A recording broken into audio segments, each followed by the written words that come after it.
Mummy को phone मिलाने के लिए बढ़े हुए हाथ एकाएक रुक गए। क्या कहूँगी मैं उनसे? यही ना कि सुनील अब पहले वाले सुनील नहीं रहे उनके जीवन में, बदल गए हैं, विश्वासघात कर रहे हैं मेरे साथ। नहीं नहीं, मैं ऐसा नहीं कह सकती। क्या गुजरेगी माँ बाप के दिल पर। आज भी हमारे समाज की यही विडंबना है, लड़की सुखी है तो सबके सिर आंखों पर होती है, और दुखी है तो सबकी आलोचनाओं का केंद्र बिंदु। कितने प्रयासों के बाद विवाह हुआ था मेरा। 2 साल तक पापा मैट्रिमोनियल साइट्स की खाक छानते रहे थे। कई जगह बात बनते बनते रह गई। कभी पैसा आड़े आ गया और कभी मेरा सांवला रंग रूप लड़के को नहीं भाया। आखिर सुनील मेरी ज़िंदगी में आए, जिन्होंने मेरे रंग रूप को नहीं, मेरी योग्यताओं को परखा, और 2-4 मुलाकातों के बाद उनका विवाह प्रस्ताव आ गया। खुशी के मारे मेरे पाँव नहीं पड़ रहे थे ज़मीन पर। 1 साल कैसे बीत गया पता ही नहीं चला। फिर अचानक ही मेरी खुशियों को किसी की नज़र लग गई। उस दिन को शायद ही मैं कभी भुला पाऊँ। उस शाम सुनील ऑफिस से लौटे तो उनके साथ एक खूबसूरत युवती को देख मैं चौंक उठी थी। वह नैना है, 2 साल पहले मेरी कंपनी में काम करती थी, फिर विवाह करके लंदन चली गई। सुनील ने उसका परिचय दिया। मैंने मुस्कुराकर नैना का स्वागत किया। चाय पीने और डिनर करने में रात के 10 बज गए। मैंने महसूस किया बातों के दौरान नैना मेरी उपेक्षा कर रही थी, पर हो सकता है यह मेरा वहम हो। यह सोचकर मैंने अपने दिमाग से यह बात निकाल दी। रात में सुनील ने बताया, नैना काफ़ी परेशान है, उसका डिवोर्स हो रहा है। डिवोर्स? मगर किस लिए? कोई बड़ी वजह नहीं, बस छोटी छोटी बातों पर आए दिन होने वाले झगड़ों से तंग आकर दोनों ने अलग होने का फैसला कर लिया। अभी 15 दिन पहले वह लंदन से आई है। उसे जल्द से जल्द अपने लिए नौकरी ढूंढनी है, अपने लिए अलग घर भी लेना है, और इन सब कामों में उसे मेरी मदद की ज़रूरत है। अलग घर? क्या मतलब? नैना के माँ बाप नहीं हैं? भाभी भैया से उसकी बिल्कुल नहीं बनती, इसलिए वह अलग रहना चाहती है। मैंने एक गहरी सांस ली और सोने का प्रयास करने लगी। धीरे धीरे नैना का घर पर आना जाना बढ़ने लगा। अक्सर शाम को सुनील के ऑफिस से लौटने पर वह आ जाती और रात में डिनर करके वापस जाती थी। पूरे सप्ताह सुनील व्यस्त रहते और मैं वीकेंड की प्रतीक्षा करती। वीकेंड हमेशा ही मेरे लिए स्पेशल होता। कभी मूवी तो कभी रेस्तोरां का प्रोग्राम बनता, कभी गप्पे मारते हुए सुनील मेरे साथ किचन में खाना बनवाते। लेकिन अब तो वीकेंड भी मेरा अपना नहीं रहा, वो भी नैना ने अपने नाम कर लिया। हमारा कोई भी प्रोग्राम अब उसके बिना पूरा नहीं होता था। मुझे झुंझलाहट तब होती जब सुनील भी पूरे जोशो खरोश के साथ उसका स्वागत करते। इन बातों का असर मेरी वैवाहिक ज़िंदगी पर पड़ने लगा। नैना के साथ मैं पहले दिन से ही सहज नहीं रही। उसकी कौन सी बात मुझे कचोटती थी? उसका सुनील पर ज़रूरत से ज़्यादा अधिकार जताना और उसका सुनील से बेहद खुलकर व्यवहार। सुनील हमेशा कहते वह परेशान है, लेकिन मुझे उसकी बातों से कभी एहसास नहीं हुआ। अपने डिवोर्स का उसे थोड़ा भी अफसोस नहीं है। मैंने कई बार सुनील को समझाना चाहा, नैना का इतना आना जाना ठीक नहीं, लेकिन सुनील हमेशा मेरी बात हंसकर टालते रहे। मुझे लगने लगा कि मेरे और सुनील के बीच दूरी आ रही है। उस दिन सुनील का बर्थडे था।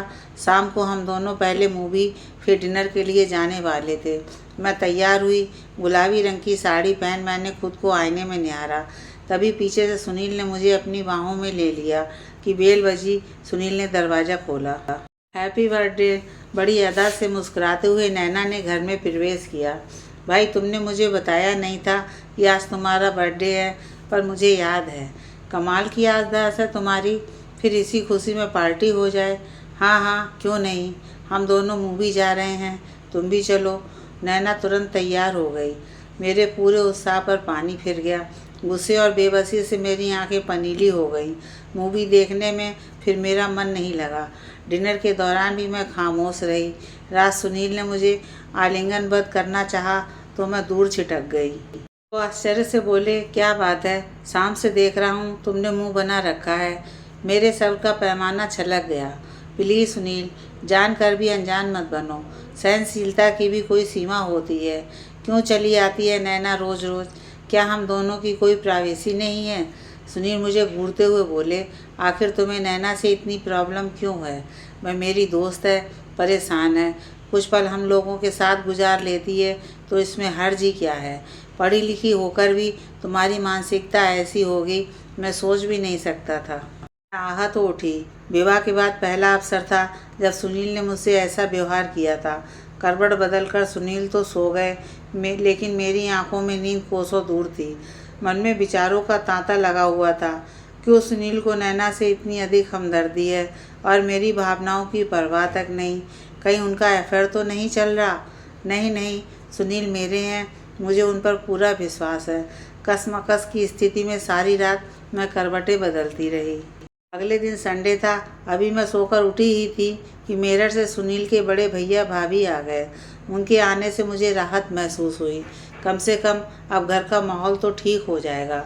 नाश्ते के दौरान हम लोग गप्पे मार रहे थे। सुनील भी पिछले दिन की करवाहट भूल खुश थे। तभी नैना चली आई। उसे देख भाभी चौंक उठी। आश्चर्यचकित होकर बोली, अरे नैना, तुम तो शादी करके लंदन चली गई थी ना? हाँ भाभी, पर अब वापस आ गई हूँ। मेरा डिवोर्स हो गया है, नैना ने बेझिझक बताया। फिर सुनील की ओर मुखाते हुई, सुनील, तुम मेरे साथ चल रहे हो ना या प्रोग्राम कैंसिल? मैं चल रहा हूँ भैया, आप लोग बातें कीजिए, मुझे नैना के साथ एक ब्रोकर से मिलने जाना है। सुनील नैना के साथ चले गए। मुझे बुरा लगा। भैया भाभी आए हैं। सुनील चाहते तो नैना को इनकार कर सकते थे। मैं कॉफ़ी बनाने किचन में आ गई। कॉफ़ी लेकर ड्राइंग रूम की ओर बढ़ी। तभी भैया की आवाज़ मेरे कानों में पड़ी। वे भाभी से पूछ रहे थे, ये नैना वही लड़की है ना जो सुनील की कंपनी में काम करती थी? बिल्कुल वही है। सुनील इससे शादी करना चाहता था, लेकिन ये एक NRI से शादी करके लंदन चली गई। खैर, जो होता है अच्छे के लिए होता है। इतनी तेज तर्रार लड़कियां रिश्ते निभाना नहीं जानती। ईश्वर ने हमारे सुनील को बचा लिया। प्लीज़ नंदा, ये सब बातें यहाँ मत करो, भैया बोले। ठीक है, पर तुम सुनील को समझा दो, अब उसका नैना से मिलना जुलना ठीक नहीं। तुमने शायद देखा नहीं, नैना के आते ही रितु का चेहरा कैसे उतर गया था, भाभी बोली। नंदा, सुनील सिर्फ नैना की मदद कर रहा है। मैं अपने भाई को अच्छी तरह जानता हूँ, वह कभी कोई गलत काम नहीं करेगा। भैया भाभी की बातें सुनकर मेरे पैरों तले ज़मीन खिसक गई। हे ईश्वर, सुनील नैना से शादी करना चाहते थे और उन्होंने मुझे बताया तक नहीं। वैवाहिक जीवन की बुनियाद विश्वास पर टिकी होती है। विश्वास ही नहीं हो तो रिश्ता कैसा? किसी तरह मैंने खुद को संभाला और उन्हें कॉफ़ी सर्व की। भैया भाभी 3 दिन हमारे साथ रहे। इस दौरान मैंने खुद को सहज रखने का भरकस प्रयास किया, और उनके जाते ही मैं पीड़ा के अथाह सागर में डूब गई। हर पल दर्द की तीखी लहर शरीर में दौड़ती रहती। दिमाग नैना के इर्द गिर्द ही घूमता रहता। सुनील ऑफिस चले जाते और मैं पलंग पर पड़ी विचारों में खोई रहती। नैना से शादी करने की सुनील की इच्छा अधूरी रह गई, पर उनके अवचेतन मन में आज भी उसे पाने की इच्छा बरकरार है। आज भी वे उससे प्यार करते हैं, तभी तो वे उसकी किसी बात से इनकार नहीं करते। मेरी भावनाओं की उपेक्षा कर उससे इतना मिलते जुलते हैं। सुनील से रिश्ता पक्का होने पर मेरी सहेली वंदना ने कहा था, रितु, बुरा मत मानना, तेरी जगह मैं होती तो इस रिश्ते से इनकार कर देती। पत्नी को हमेशा पति से ज़्यादा सुंदर होना चाहिए, तभी पति उससे बनकर रह सकता है। तुझे पता नहीं आदमियों की फितरत कैसी होती है। उस समय मुझे लगा था वंदना को मेरे भाग्य से ईर्ष्या हो रही है, तभी वह मुझे ऐसी सलाह दे रही है। पर आज लग रहा है वंदना की बात अक्षरशः सही है थी। पुरुष की नज़रों में शारीरिक सौंदर्य ही सब कुछ है, उसके लिए मन की सुंदरता का कोई मोल नहीं। फिर भला सुनील जैसा हैंडसम इंसान मेरे जैसी सांवली रंगत की युवती के साथ कहाँ खुश रह सकता है? नैना मुझसे अधिक खूबसूरत है, इस बात से दिल में हुक सी उठी। भीतर चल रहे झंझावत को आखिर किसे दिखाऊं?